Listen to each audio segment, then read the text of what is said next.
चलिए तो बनो अपना फाइनेंस मिनिस्टर में आज के दिन हम लेकर आते हैं विमेंस वेडनेसडे, हमारी खास पेशकश हर बुधवार को, जहां पर हम न सिर्फ महिलाओं की फाइनेंशियल प्लानिंग करते हैं, उनके फाइनेंशियल पोर्टफोलियो पर सलाह दिलवाते हैं हमारे एक्सपर्ट से, बल्कि किस तरह से आप तरक्की की कहानी अपनी लिख सकती हैं। भले ही आपको आर्थिक रूप में किसी भी तरह की कोई भी परेशानी हो अपनी फाइनेंशियल प्लानिंग को लेकर, या अगर आप अपनी इनकम को बढ़ाना चाहती हैं। बहुत सारी महिलाएं हैं जो हाउसवाइफ्स होती हैं और अपने पैसे बचाकर उसे निवेश करना चाहती हैं। तमाम तरह के सवाल हम शो में शामिल करते हैं और साथ ही विमेन एंटरप्रेन्योर्स, महिला उद्यमियों को भी बताते हैं कि उन्हें कैसे अपनी सपनों की इस राह में आगे बढ़ना चाहिए किसी एक्सपर्ट के जरिए। तो आज एक्सपर्ट के तौर पर हर्षवर्धन रुंगटा, CFP रुंगटा सिक्योरिटीज मेरे साथ जुड़ गए हैं। हर्ष, स्वागत है आपका विमेंस वेडनेसडे हमारी इस बेहद खास पेशकश में।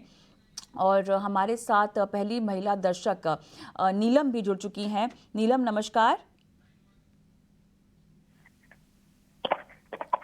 नीलम, क्या आपको मेरी आवाज आ रही है? जी, आवाज आ रही है। आपको आ रही है मैम? जी जी, मुझे आपकी बिल्कुल आवाज आ रही है। नमस्कार, धन्यवाद अपना सवाल हमें भेजने के लिए। जी मैम, बताइए नीलम, आपने अपना सवाल हमें भेजा है और काफ़ी आपने उम्दा प्लानिंग भी कर रखी है, काफ़ी डिटेल सवाल आपने दिया है। अब ये बताइए, बेटी की शादी और ख़ुद का रिटायरमेंट जो है आप प्लान करना चाहती हैं, और 85 लाख हैं आपके पास, आप कह रही हैं फ़िलहाल, है ना? जी मैम, एक्चुअली अनफॉर्चुनेटली मुझे मेरे हस्बैंड के लॉस होने से जो कुछ अमाउंट कंपनी से मिली है मैम, तो उस अमाउंट को मुझे एक ऐसी सही जगह निवेश करना है जहाँ पे मैं अपनी बेटी की पढ़ाई, शादी और आगे कुछ वक्त के बाद जब मेरा रिटायरमेंट का रहेगा तो मैं उसको संभाल सकूं। तो मैंने आपको अपने मैसेज में मैंने कुछ दिया। मेरा एक लोन भी चल रहा है, होम लोन चल रहा है, जिसमें चूंकि उस वक्त मैंने आपको भेजा था कि 23 लाख का लोन है और 15 साल का टाइमिंग है और करीब 23,500 मेरा EMI जाता है। बिल्कुल। तो 19 लाख मेरा बचा हुआ था मैम लोन से, और अभी मेरा टाइम पीरियड भी 10 साल बचा हुआ है मैम। मैंने इस बीच में ये 19 में से 10 लाख पे कर दिया है, क्योंकि मेरे को काफी प्रेशर, और मेरी जो अभी करंट सैलरी है वो इतनी नहीं हो रही है कि मैं ये EMI हर मंथ में बियर कर सकूं। तो मुझे वो रखे पैसे में से ही देना पड़ रहा था। तो मैंने अभी 10 लाख पे कर दिया। Still I have 9 lakh rupees left. Okay. तो मैम मैंने थोड़े बहुत जो भी सैलरी मेरी हो रही है उससे मैंने करीब फिलहाल तो मैं लगभग 9,000 का मैंने EMI SIP मैंने किया है डिफरेंट अलग अलग जिसमें, और मैं थोड़ा सा और चीज करके उसको और शायद 5,000 तक एडजस्ट करके मैं आगे कर सकती हूँ। बट मैंने चूंकि भी शुरू स्टार्ट ही किया है तो एक साथ मैंने बहुत ज्यादा नहीं किया SIP का अमाउंट, तो दैट मेरे पे बर्डन शुरू में मैं कर लूँ और बाद में मैं नहीं कर पाऊँ। स्टार्ट मैंने 9,000 से किया है। आगे जब एक बार स्टेबल हो जाएगी जिंदगी तो मैं थोड़ा और बढ़ाऊंगी।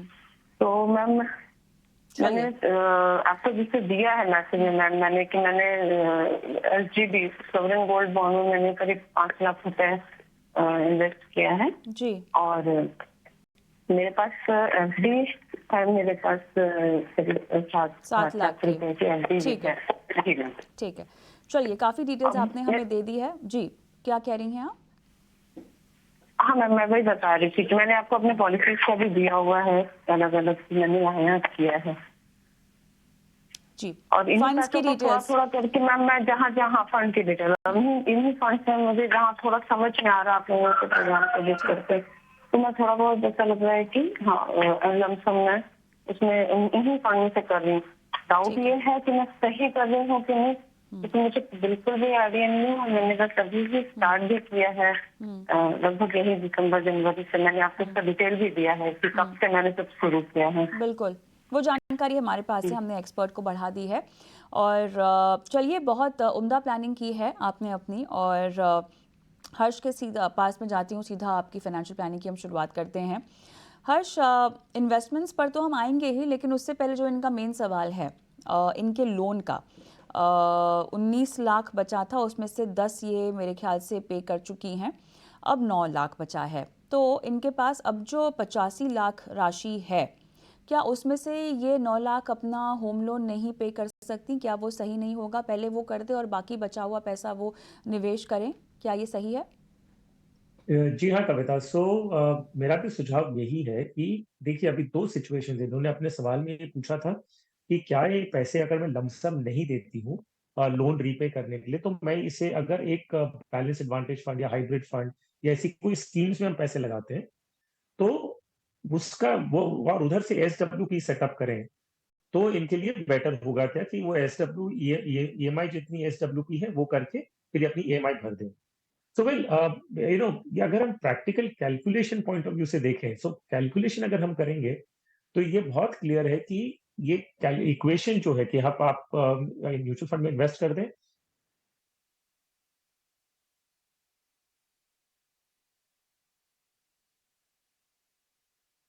ख्याल से यहाँ पे कुछ तकनीकी दिक्कत आती हुई दिखाई दे रही है, तो मेरे ख्याल से जो आइडिया था कि पहले आप अपना होम लोन चुका दे, जो आपके पास राशि है 85 लाख के लगभग, तो वो आपके लिए एक बेहतर शुरुआत हो जाएगी। कम से कम एक जो आपके ऊपर टेंशन के तौर पर है, लोन चुकाना है, कर्ज चुकाना है, उससे आप मुक्त हो जाएंगी। सबसे पहले आपको वो कर लेना चाहिए।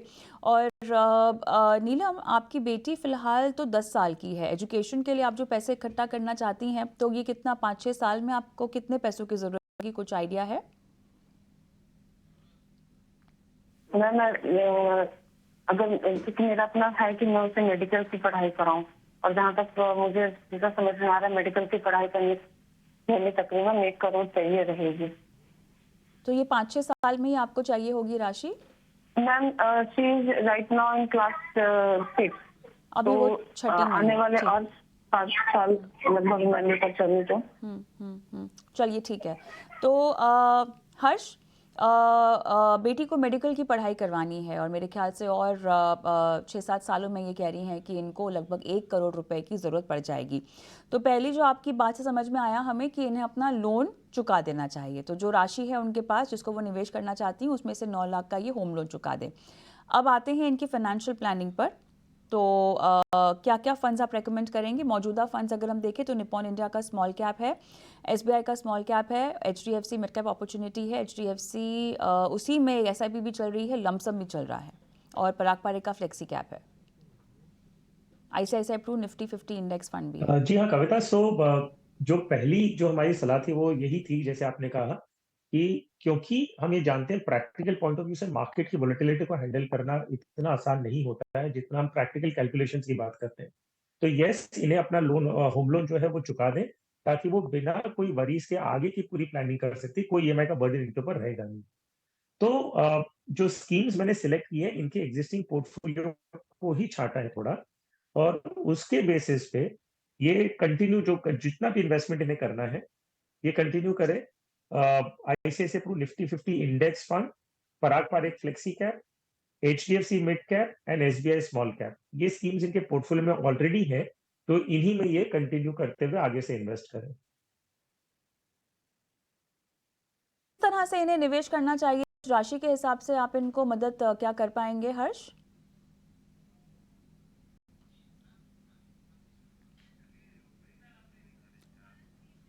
चलिए, मेरे ख्याल से कोई तकनीकी दिक्कत आ जा रही है हर्ष के साथ, तो हम इनके साथ वापस कनेक्ट होंगे और नीलम के ही सवाल को हम और विस्तार से इनसे बातचीत करेंगे। लेकिन जैसा कि एग्जिस्टिंग पोर्टफोलियो भी है आपका और मेरे ख्याल से 10 से 12 हज़ार रुपये आप और निवेश भी करना चाहती हैं, तो करंटली जो आपकी स्कीम्स हैं वो काफ़ी बेहतर हैं, तो उसमें शायद कोई बदलाव करने की सलाह आपको हर्ष ना दे। लेकिन जो आपके पैसे जाने चाहिए वो लगभग SBI स्मॉल कैप में आप डाल सकती हैं 3,500, HDFC मिड कैप में 5,000, पराग पारेख फ्लेक्सी कैप में 5,000 और ICICI प्रू निफ्टी 50 इंडेक्स आपको रेकमेंड किया जा रहा है जिसमें आप 5,000 रुपये डाल सकती हैं। और इनमें आपको जो है निवेश करने की सलाह पूरी तरह से दी जा रही है। और क्योंकि आपके पास थोड़ा सा 6-7 साल का समय है, तो आपको ये ध्यान रखना होगा कि जैसे जैसे आपका लक्ष्य नज़दीक आ रहा है वैसे वैसे आप इक्विटी में से निकलने की रणनीति जो है वो अपनी बना लें। और क्योंकि आपके पास रिटायरमेंट के लिए कितना समय होगा, लगभग और 20 साल नीलम? लगभग 20 साल है ना, लगभग 20 साल। तो जी। तो उसका कोई कॉर्पस आपने अपने जहन में रखा हो? मैंने ऐसा बहुत ज्यादा कॉर्पस तो नहीं रखा है, बट हाँ मैंने 50 लाख तक उस समय का, क्योंकि मेन जो मेरी लाइफ का है कि मेरी बेटी का सेटलमेंट, उसकी पढ़ाई एंड देन शादी एंड देन मेरा वो फिर रिटायरमेंट का आता है, क्योंकि बच्चे उस समय तक सेटल हो गए रहेंगे, तो फिर मुझे अपने लिए केवल करना चाहिए। तो उस समय तक मेरे लिए 50 लाख या बिटवीन 50 to 1 करोड़ वो हो नीलम, ये जाएगा। ध्यान देना होगा कि आप 20 साल के बाद की बात कर रही हैं और 50 लाख 1 करोड़ आपको आज शायद बहुत बड़ी रकम लग रही होगी, लेकिन 20 साल के बाद ये रकम खत्म हो जाएगी, क्योंकि महंगाई आपके पैसों की जी वैल्यू को मैम, कम उस कर पॉइंट देती ऑफ है। व्यू से, हाँ उस हाँ पॉइंट ऑफ व्यू से तो फिर मैम मैंने इसको, मुझे डबल सोच करके मैं एक बार चलूँ तो। हाँ, तो और साथ ही क्योंकि मेरे ख्याल से आप एक लौती अर्निंग मेंबर हैं, आपके पास एक लाइफ इंश्योरेंस है टर्म इंश्योरेंस के रूप में? नो मैम, मेरे पास टर्म इंश्योरेंस नहीं है, वो भी मैं लेने का प्लान कर रही हूँ।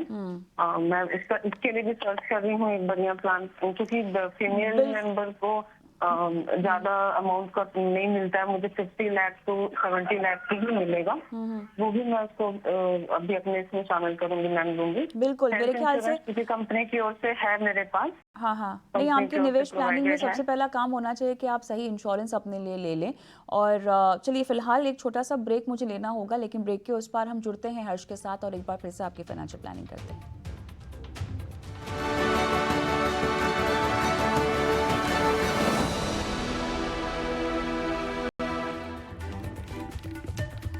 Welcome back. आप देख रहे हैं बनो अपना फाइनेंस मिनिस्टर, जहां पर विमेंस वेडनेसडे में अब हम दे रहे हैं महिला दर्शकों के सवालों के जवाब, और दिशा हमारे साथ फोन लाइन पर हैं। दिशा, नमस्कार। नमस्कार मैम, मेरी 3500 की SIP है जो 3 फंड में है, और अब मेरा गोल ऐसा है कि मुझे 5 करोड़ करने हैं 15 साल में। तो मेरी निवेश की रणनीति क्या होनी चाहिए इस टारगेट को अचीव करने के लिए? चलिए आपको बताते हैं क्या करना चाहिए। तो Harsh, quant small cap, ICICI pru pharma, health care, mid asset का लार्ज एंड मिड कैप इनके पास है। 5 करोड़ चाहिए और 15 साल तक ये उसमें निवेशित रह सकती हैं। बेटी की शादी के लिए जो है इन्हें ये रकम इकट्ठा करनी है। तो वेल देखिए, अगर 3,500 की हम अगर SIP देखते हैं, तो अगर और उसे हम 12% से अनुमान लगाते हैं कि 15 साल बाद कितना हो जाएगा, तो ये करीबन 17 लाख रुपए आसपास होना चाहिए। तो जो स्कीम्स इन्होंने ले रखी है वो अपने आप में ठीक है। सिर्फ मैं मान रहा हूँ कि ये जो फार्मा फंड में जो इन्होंने इन्वेस्ट किया और स्मॉल कैप में इन्वेस्ट किया है, ये इसे समझ के किया है, क्योंकि ये सेक्टर फंड्स हैं। तो स्कीम्स अपने आप में ठीक है, कोई बदलाव करने की जरूरत नहीं है।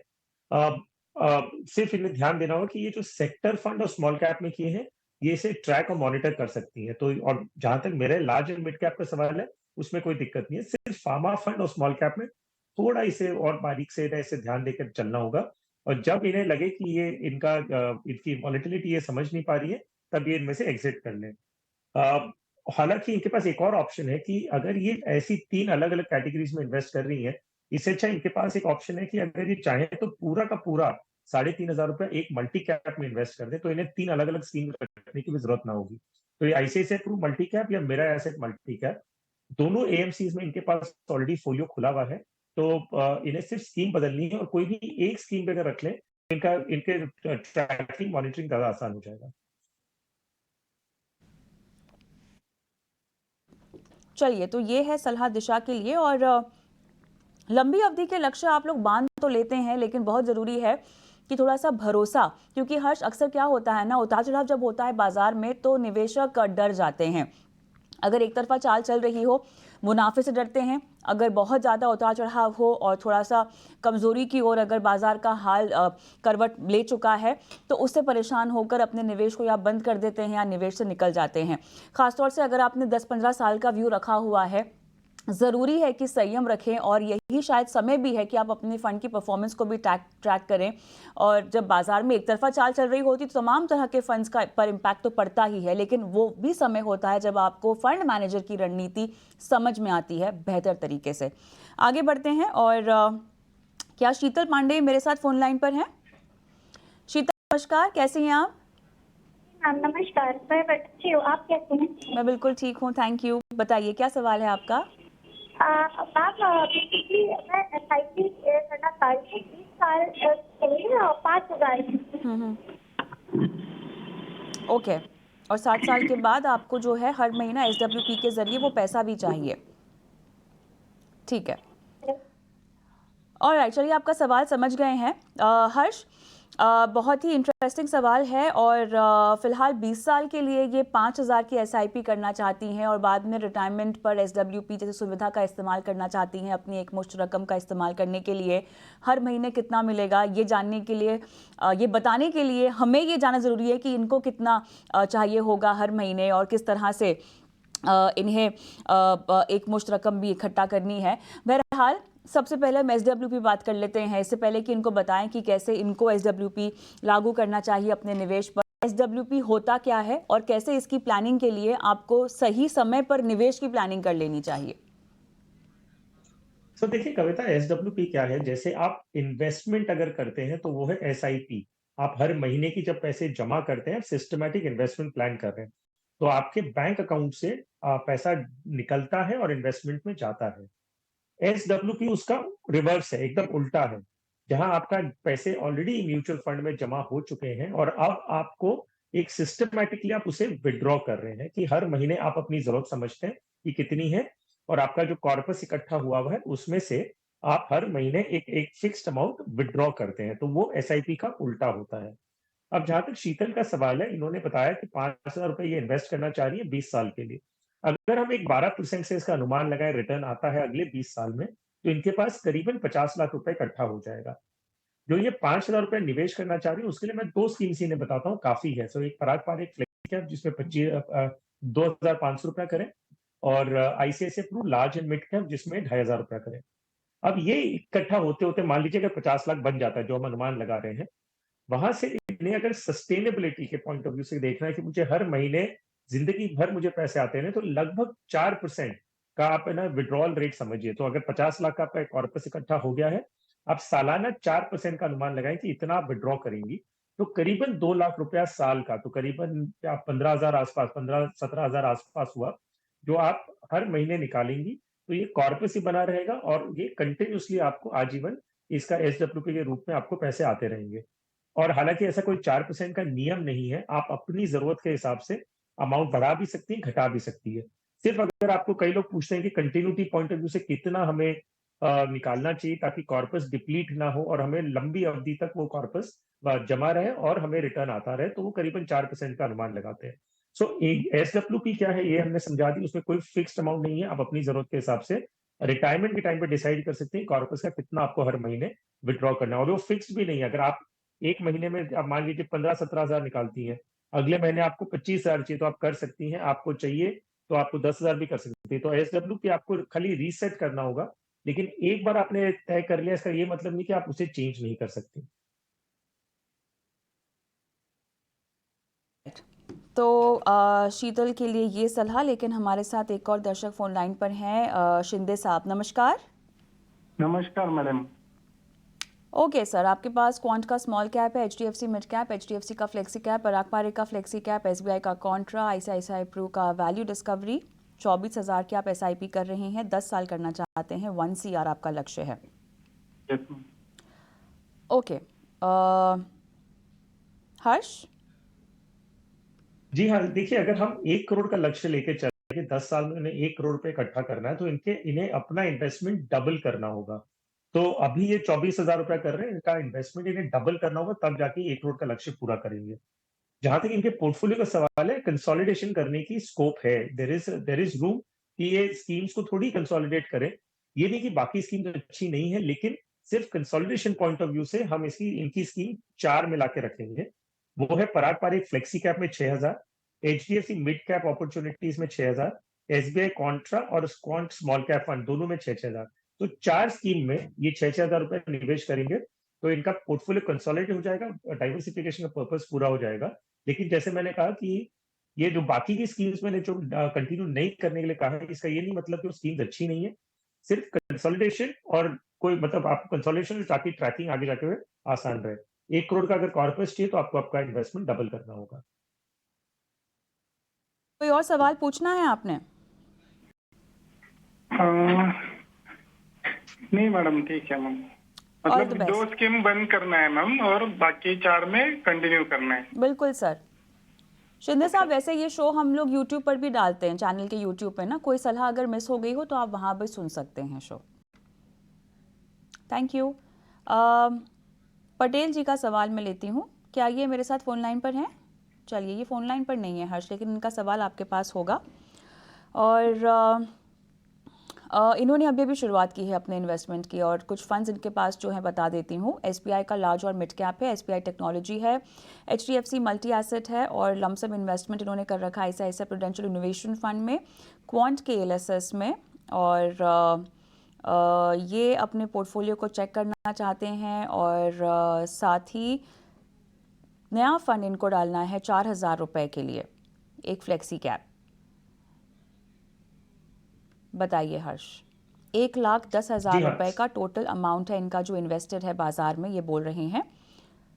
और 40,000 रुपये LSS फंड में जाता है लमसम के तौर पर भी। जी हाँ कविता, सो ये ना अपना एक SIP पोर्टफोलियो अलग बना के रखे हैं, और इन्होंने लमसम अमाउंट जो करते हैं वो मार्केट को टाइम करके इन्वेस्ट करते हैं। सो अगर ये लमसम इन्वेस्टमेंट जो ELSS स्कीम में करना चाह रहे हैं टैक्स बचाने के लिए साल में, तो मेरी सलाह तो ये रहेगी कि इनके पास क्वांट ELSS फंड ऑलरेडी है, तो ये उसी में टॉप अप कर लें और कोई दूसरी स्कीम जोड़ने की कोई जरूरत नहीं है। जहां तक फ्रेश SIP करने की बात है, तो इन्हें 4,000 रुपए की जो SIP करनी है, इनका पोर्टफोलियो देखते हुए मैं सजेस्ट करूंगा कि एक फ्लेक्सी कैप फंड ये चूज कर ले। तो फ्लेक्सी कैप में इनके पास दो ऑप्शन दे रहा हूं मैं, या तो पराग पारिक फ्लेक्सी कैप या तो HDFC फ्लेक्सी कैप। इन दोनों में से कोई भी एक स्कीम चूज करें, दो स्कीम लेने की कोई जरूरत नहीं। तो दोनों पराग पारिक या HDFC फ्लेक्सी कैप में से जो भी इन्हें ठीक लगता है ये वो स्कीम ले सकती है। ये इनका की क्वेरी जो मैंने देखी ना कविता, उसमें एक चीज नजर उभर के आता है कि ये बहुत एक्टिवली इन्वॉल्व है अपने पोर्टफोलियो को लेके, और माइक्रो कैप में जो इनका इन्वेस्टमेंट है उसे मार्केट टाइमिंग करते हैं। सो पटेल साहब, मेरा आपके लिए एक ही सुझाव रहेगा कि आप जब अपना पोर्टफोलियो बनाए ना, आप 4 या 5 स्कीम का पोर्टफोलियो बनाएं, उसे ऑटो मोड में डालें कि ऑटोमेटिकली उसमें इन्वेस्टमेंट हर महीने की हो रही है। आप एक अमाउंट फिक्स कर लें, मार्केट को टाइम करने की कोशिश ना करें। हमने देखा है कि अगर आप ऑटो मोड में इन्वेस्टमेंट करते हैं और मार्केट को टाइम करने की कोशिश ना करें, तो शायद लॉन्ग टर्म में आपका रिटर्न ज्यादा बेटर होगा और आपको इन्वॉल्वमेंट भी नहीं होगा। तो इससे बेटर और कुछ भी नहीं हो सकता।